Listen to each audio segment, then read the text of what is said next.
Ladies and gentlemen, come gather round, come gather round, come gather around.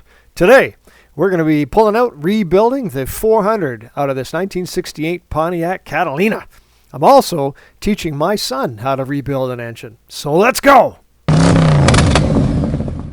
So if you've been on the channel for a while, you've probably seen a little bit of this car and our trip up to 100 Mile, about a third of the way up beautiful British Columbia to find this car. Over the past year, it's had some things that annoy me, one of which is it leaks like the Exxon freaking Valdez. But to fix these leaks, the only way to deal with it is to pull the motor. So we're pulling the motor. We might have gotten carried away and didn't video anything. So, oh well. First, we got all the parts laid out here in order. Everything here is just going to be tidied up, cleaned up, and reused. I confess to not really knowing Pontiacs all that well. Everything here looks pretty good. There was evidence of cooking the head gaskets, certainly between the centers and a couple others, but I know this engine for a fact had run out of coolant, so we're going to take a look at see if there's any cracks in it, but hopefully we can save them and make them all pretty good. The rocker arms show typical wear. The push rods look really good. We haven't disassembled this yet, but we will. I will be cutting the valve guides to fit a modern valve seal because nobody needs O-rings. Inside the block smells like an oil burner, but these bearings look decent for original. Okay, this engine's never been apart before. It does kind of freaking reek in here. It smells a little bit nasty, but the bearings look good, which is nice. The rods, this one's already off so you can look. The rod bearings look really good. They just show typical wear. Little bit of debris has gone through it. Crankshaft looks good. This can all be saved really delightfully. So the block is good. The bores are also really nice. I can just catch a fingernail on here, which will be like 1,000th or something. These are really, really good. Can't really see any original cross hatching in there, but the bore is beautiful. Like, I would have no hesitation. I would have no reservation on just honing this and rolling with it. That's nice. The cam, on the other hand, that's junk. I don't know if you can see. These are supposed to be convex, and these are very definitely concave. So the cam is junk. So we're going to get another cam for this.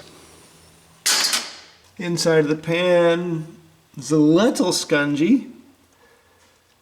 Bit of junk in there. Not as awful as I thought, but it's not 100% happy.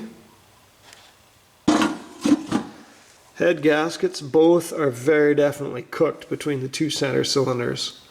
So those are not entirely happy. They're pretty baked on both sides. So, but I know this thing has been overheated. Looks a little questionable on the end cylinders on one side, but they're both cooked on the inside. So we'll see if the deck if it needs to be decked or if the heads are warped. They're probably good, being ridiculously cast iron. Okay, I got carried away again. Sorry, but disassembly is pretty straightforward. So all of this is pulled apart. The cam is junk. The lifters are junk. The main bearings look good, but they feel like they've taken debris, and that debris that they took was cam and lifters. The pistons look good. The bearings are okay for appearance, but there is debris in them, which I know about. The skirts look fine. The rings still have a bit of tension. The top compression ring is a little less sticky outy than the second, but that's not to be unexpected. Tops are okay. There's no evidence of cracking. I'm pretty pleased with the pistons for the most part. So we're going to clean those up and reuse them. The crankshaft looks good, feels good. It's all sitting up there. You store crankshafts on end, not laying down. They can bend from gravity. I always am nervous about pulling out the frost plugs, but you don't know if how rusty they are on the other side. And there was a lot of junk in here, but I don't know if it's rusty. So it is good practice to change those to clean it. So I'll show you how to pound those out. We're also going to pull out the oil gallery plugs front and back because I want to make sure there's nothing inside there like leftover lifters. So anyways, we're going to clean this up pretty thoroughly, and then we can start cleaning other parts like the pistons and the crank, put those together with the mains, and then we'll probably get into the heads at that point.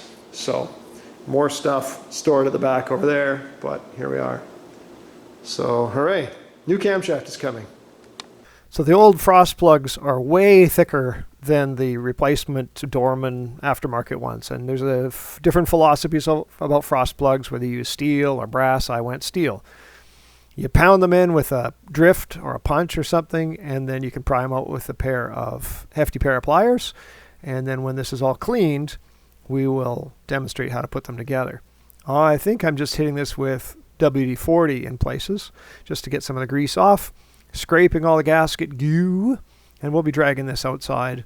One of my favorite engine degreasing chemicals is oven cleaner. Oven cleaner dissolves carbon. The inside is full of carbon. Caution, though, you are a carbon-based life form, and oven cleaner will dissolve you. I think the mafia might use the same chemicals in their cleanup crew, but it works well. So don't get the low fume, get the high fume, stink, nasty, caustic stuff, because it cleans super, super well. And then we're pressure washing. You've seen this pressure washer on my videos in the past. And then thorough blowing it dry and blasting with WD-40. These are a little annoying to get out. There's one in there. There's one way down in there. Do not forget about that one. They're usually stuck in pretty good and difficult to remove. You may need an oxyacetylene torch to get them out. If you can't bust them loose, you heat it with a torch, heat it in the center, and it'll start to expand. It can't expand outside because it's cold metal all the way around it, but it can expand lengthwise. And then when it cools, it'll cool lengthwise and diameter-wise. It'll be a little bit loose and can come out.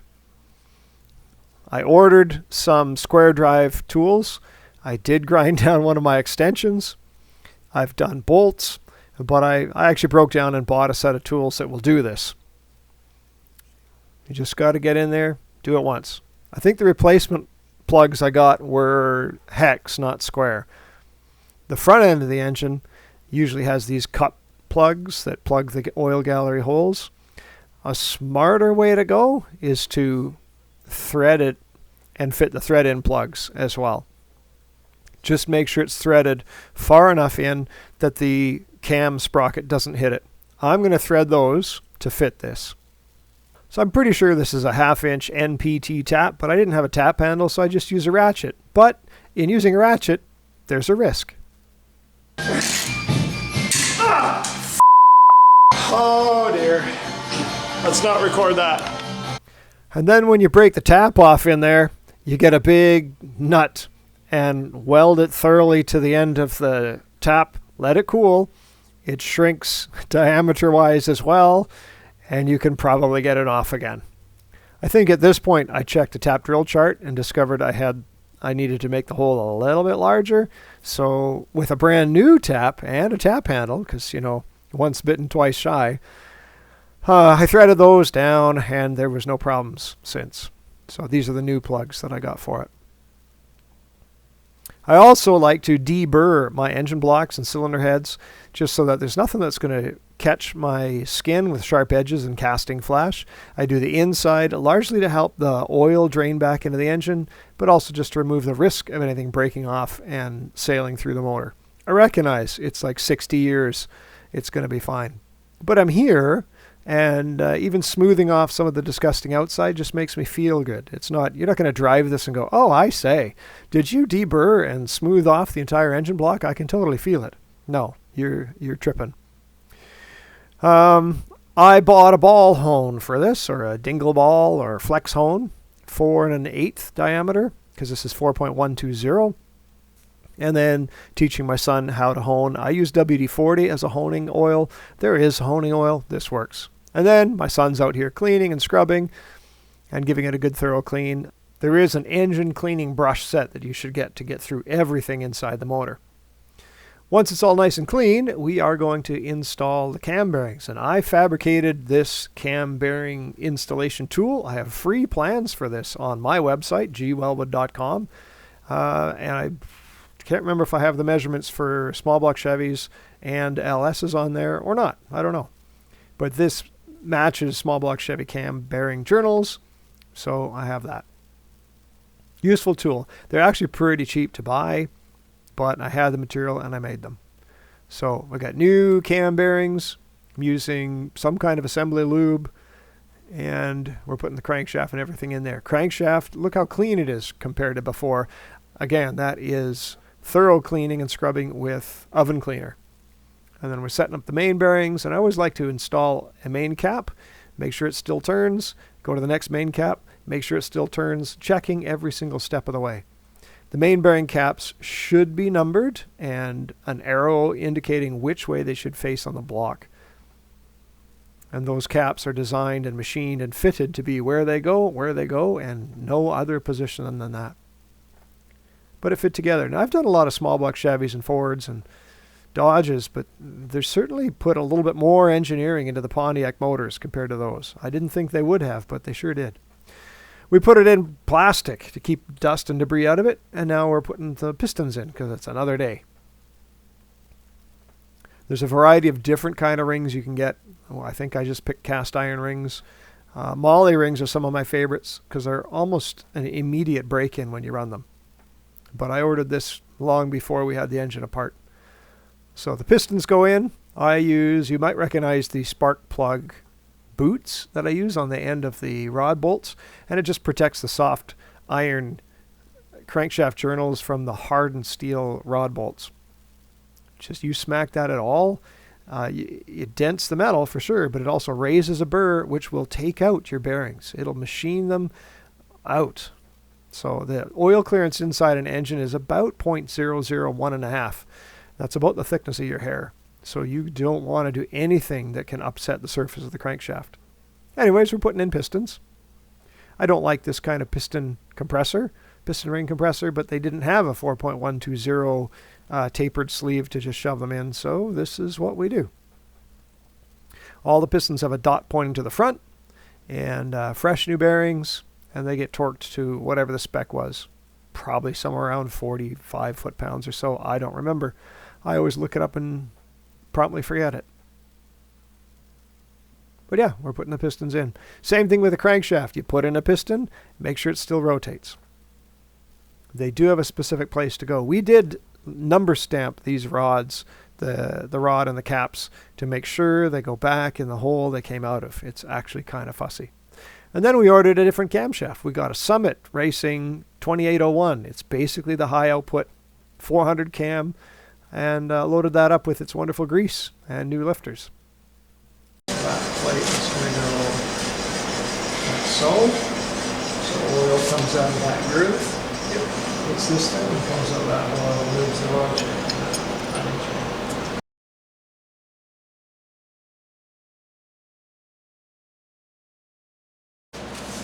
The cam sprocket at all. Why would we not? This goes there, yes? No, it's on the cam.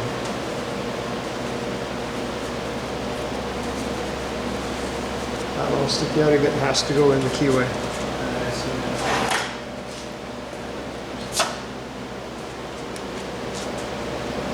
There's lots of different camshafts you can get for an engine, and depending what you want to do with the beast, you can pick a cam that will do that for you. So we are picking the 2801 because it's kind of the go-to. In Pontiac speak, it's basically an 068 cam. Good for a 400 and not too aggressive for a car of this size. You might have keen eyes there and notice that the lower radiator hose inlet is actually machined by me and TIG welded back into place. Somebody had let the this thing had been parked for like 20 years, and the coolant had gotten old, probably became acidic, and started dissolving all the hose bungs on this engine. So it was pretty porous, so we cut it off and machined and TIG welded a new one. Here's the frost plugs. brand new. We put a little bit of aviation forma gasket. I love the smell. I put that around the inside of the bore and the outside of the frost plug and beat it in with a big socket. So that is basically frost plugs. I did remove the block heater out of this because where we live in Canada, it really does not get cold enough to need a block heater. Plus, this 68 Catalina has never seen winter, so we're not likely going to drive it around in winter. These are rare, number 15, 1968 big car only heads. They're small chambers with small valves, but they're a good flowing head. Not very restrictive ports at all. So we disassembled the whole thing and we're giving it a good look for cracks or anything that's wrong. And it's not in bad condition, considering we've been running unleaded for who knows how long. I did debate about putting hardened seats in or stellite valve seats to help it survive unleaded gas, but we're just going to gamble it. It keeps the budget down. So we're pulling the springs apart. These are doubled springs from Pontiac, and they use your typical GM square cut O-ring as an oil seal, which is kind of useless in my opinion. So here's the valves. This is an exhaust. It's not bad, but they definitely run hotter, so they're going to be a bit more cooked. The stems are nice. I'm going to use eye protection on a wire wheel on a bench grinder and clean all of that up. So a little bit of work to make these all look pretty. And then we'll take it over to the valve grinder and grind away. Making it all look nice like that. Like that cleaned up really well for an exhaust valve. So nice. The intakes clean up even easier. Now, there's a couple ways you can check for valve guide clearance. One is a magnetic base and a dial indicator, which can kind of give you an idea what you're looking at, but I think it gives you sort of a false reading. A better way might be using telescoping gauges or a wee dial bore gauge. I'm showing my son our knurl and reaming kit. The knurler that you use, you run through the valve guide and it kind of squishes into the valve guide and it makes the metal in the valve guide squish back out. It's kind of like punching a bowl full of margarine. Your fist goes in and all the margarine squishes out, and the metal moves just like that too. So if you run the reamer through, you run the knurl through, it actually physically makes the guide smaller. And then you got to run the cutter through, a reamer, and it cuts it back out to the original size. Once you do that, you have to grind the valves. Anything you do with the guides affects the valve because they are aligned with each other. So this is an old school stone cutter by Sue, and I've got 3 little collets, and the intakes are a 30-degree seat, but the exhausts are still a 45, and we did a 3-angle valve job. It did not take very much work to clean these up at all. And then it's here, it's apart. Be a shame not to port these. This is a slick trick, just a long burr, and then I have a piece of fuel line over the end just to hold it as a guide to help me get in there. I've got a couple different die grinders that I use with a couple different shapes, and I really focus on the bowls and the transition to the seats. I don't care about port matching. I just want smooth, and I'm really going by feel. What does this feel like? If this was a water slide, would I enjoy it or want my money back? That's really what's kind of going on here.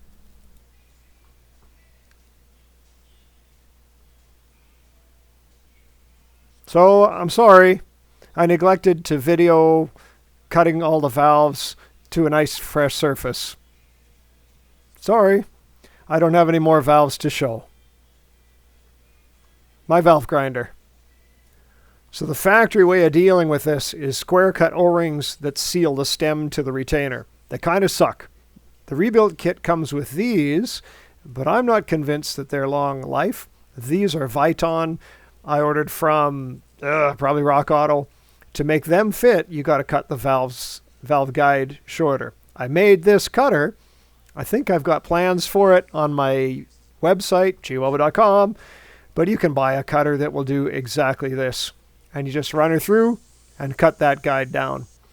I later put a little bit of a 5/8 washer down below. I think 5/8 or 3/4 washer, just to make sure I cut the guide down enough to account for the thickness of the new seals. There's lots of different seals you can get for your cylinder heads, but I really like these Viton ones. And yeah, I'm cutting these down a little bit lower. If you wanted more lift out of your engine, this is something you're going to have to do. To assemble these, I machined just a hunk of 3/4 round. It fits over the .343 valve stem and squarely taps the seal onto the guides. So it's super handy, and just plunk, and this thing goes together so good. This should not burn anywhere near the amount of oil that GMs are notorious for. Now, I mentioned earlier, if you caught that these are a doubled valve spring cylinder head. Well, we're just going to assemble it right now with the outers of the original worn out valve springs. And we're going to use that to be nice to the camshaft. There's always a risk in the first time you start this up of wiping out the cam lobes. And I have never in all my years wiped out a cam when I've rebuilt an engine. However, this is my son's engine, not mine, and I'm not willing to gamble that. So we're putting it together with half the valve springs, and once we've broken in the cam and we're pretty confident that it survived, we'll switch to the double valve springs. You cannot rev the snot out of it with singles, but this is what we're doing. So that's all back together, and my son did his cylinder head. New head gaskets. I'm a big fan of FelPro gaskets. I'm sure there's others that are equally good. I like FelPro. And then we're putting the cylinder heads on and putting together. We are making a little bit of a change to the cooling system. You can see the driver's side head is missing the plug at the back for the cooling system. We bought 2 of the restrictors that go normally on your passenger side cylinder head, and we're going to join the 2 cylinder heads together and tee that off to the rest of the cooling system in an effort to keep cylinder head temperatures consistent. Lifters are put in with the goop on the bottom, push rods are in, the guide plates are in, and putting all the rocker arms on. There's no adjustment on these. In theory, you could use a small block Chevy, not a pal nut. Whatever, they're a lock nut, and you can make them adjustable, but when I played with these, you snug them down till there's 0 lash and give them half to 3/4 of a turn, and they were happy, so I did that. This is a pre-oiler I made out of a small block Chevy distributor, and I just used it to pre-oil the engine and make sure we had oil at the push rods, which we did. Another part of this car that leaks like a frickin' sieve is the front of the transmission, and we're here. So I pulled out the front pump out of the transmission. It's a Turbo 400. And took off the O-ring, the back seal, pounded out the front seal, and put all new seals in there just to try and keep this beast from leaking, because golly, I hate leaks. I like to pack the back of a grease where the spring is with grease. It keeps the spring in, so when I'm pounding it in with a hammer, there's no chance that spring could become dislodged and end up somewhere inside the transmission or drivetrain component. Automatic transmissions don't really like grease in there, but Vaseline is not an issue. So I've got some Vaseline in here and packing a bit of grease in there. It dissolves in the ATF and doesn't hurt anything. Literally, we use a Vaseline as a transmission assembly lube for automatics. It works perfectly fine. So outer seals put on, new O-ring, new pump seal, slathering of Vaseline on there because I don't want to cut the seal trying to put it together. A little bit of Vaseline to keep that gasket on and not have it move. And then I have threaded bolts that you can't see. They're like, whatever it is, 5/16 fine, I think, maybe coarse, that have the heads cut off, a slot cut in like a screw, and they help line up the pump as you put it in. That way you're not trying to magically make it work. You just slide it over essentially threaded pins that go in the bolt holes. Then you put some bolts in, take the pins out. And because we're reusing the washers on the pump, slathering of Permatex Ultra Black on both sides of the pump housing washers to make sure they don't seal. So they do seal. So they do seal. Torque converter goes on, 3 clunks, and then we set it back in there with a bar just to hold it in place while we finish the motor. And there's the motor, because I skipped a step because I got excited. I'm so sorry.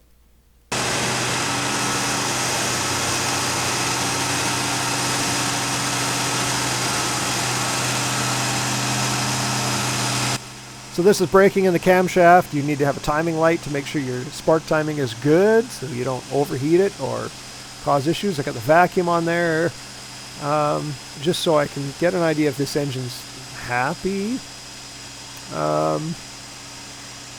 What am I playing with? Oh yeah, with the choke disconnected.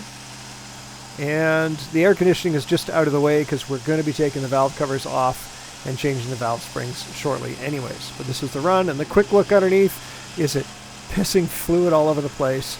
No, it's not. It's actually, for the first time, dry.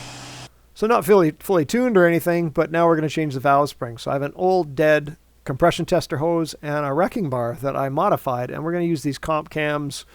Oh shoot, I think it's 98816 is the part number. But, you know, don't trust me, trust the catalogs. So the rocker arms are all off and in order. And we hook up compressed air to the cylinder. And initially I was going to do these all in the firing order and make sure the piston is all at top dead center. So if I mess up and the valve disappears into the head, it's only going to hit the piston at top dead center. But in the end, I decided, yeah, I don't think it matters. So I just went through it. And you'll see when I hook up the air, the motor actually kind of rotates. If you do the math, 100 psi into the cylinder, pushing against a 2-inch intake valve, you're looking at like 310 pounds of force holding that valve up. I don't even weigh, I weigh half of that.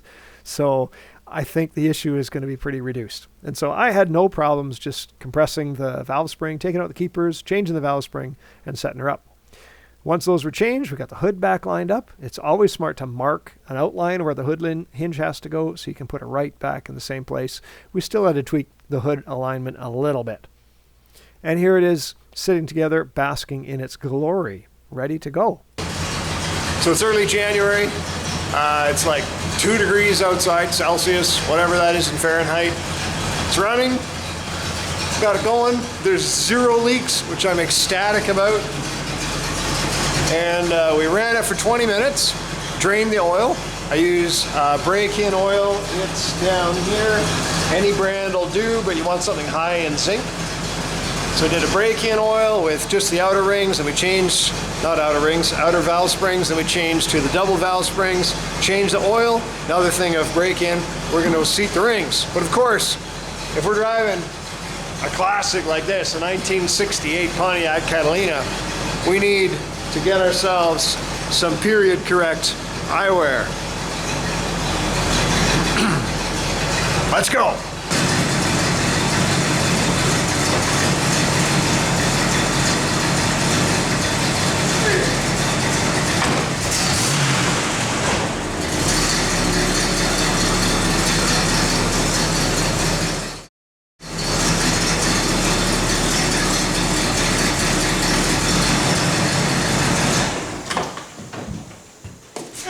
Perfect. So we pulled the engine out, resealed the entire engine. We got the one-piece-ish rear main seal from BOP Engineering. That thing is a charm.